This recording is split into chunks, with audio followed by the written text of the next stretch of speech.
Good morning. Welcome to Elvin Acres Farm today. Today I'm going to be taking out some old barbed wire fence. It might be a little hard to see here, but there's barbed wire fence all along the perimeter of the property here, and then also separating some areas. And we're going to be putting up electric fence and then using temporary paddocks when we run cattle here. So all this barbed wire has to come up first. So that's what we'll be working on. Tools today: thick leather gloves to be able to handle the barbed wire. I had some chainsaw gloves that just were not thick enough in the palms. They had good backing on them because they're supposed to stop a chainsaw, at least slow it down. So using some barbed wire pliers. If I need to, I've got some pincers that are good for cutting barbed wire as well. And also, one thing I find handy when I'm trying to pull something and grab things is just a barbed wire gate fence clip. This handle has a metal part that goes through, a spring inside, and it's good for grabbing on. You can grab one of the barbs and you can really yank on stuff, pull it out of vegetation and things like that. So that's what we're working with today, and we can get started here. It's another one of those projects before work.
One thing I plan on making a lot of here is that we'll have a lot of mistakes. A lot of times I'll be wrong about things. And one of the things I was wrong about was this is not eastern gamma grass. When it first came up, that's what I thought it was.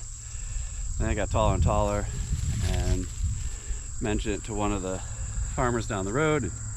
He said, "That's Johnson grass."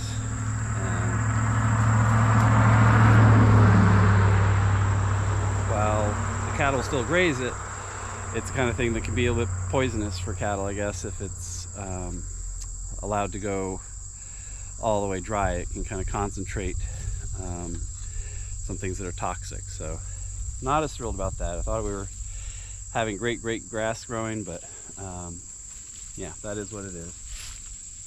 And then this is just a little morning glory kind of flower that I found out there. You usually find the best stuff along the fence lines because it doesn't get trimmed back as much and able to grow a bit more.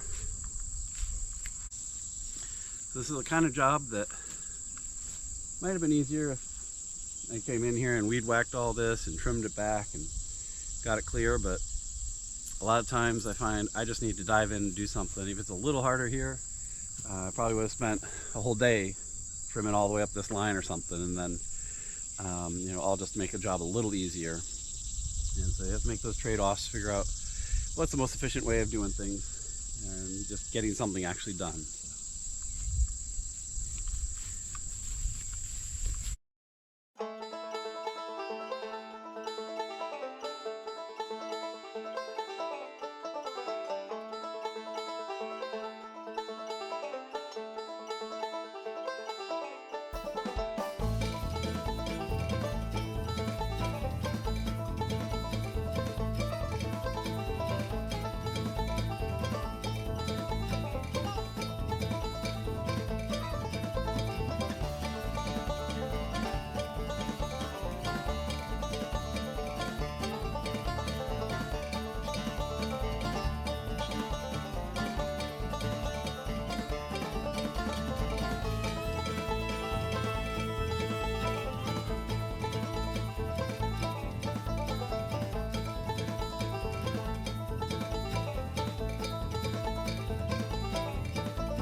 Another morning glory type of flower here.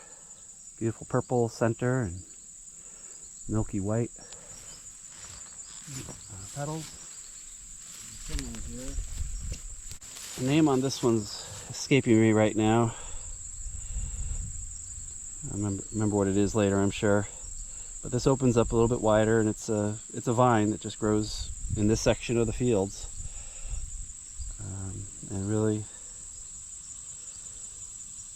pretty flower, kind of exotic, very exotic looking for Kentucky pasture.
Alright, so I'm going to wrap up the video here.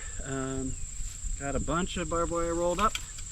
This is a partial roll. It fell to the ground at one spot and rusted through. For the most part, it's super clean and great, but if you leave it buried in the dirt, it will rust away. This one I think is pretty much all the way through. Definitely got the grass to prove it. So, but we got to a good post here. I'll probably do a little bit more work today, but that's it for this video. Thanks very much for watching, and we'll see you next time. Take care.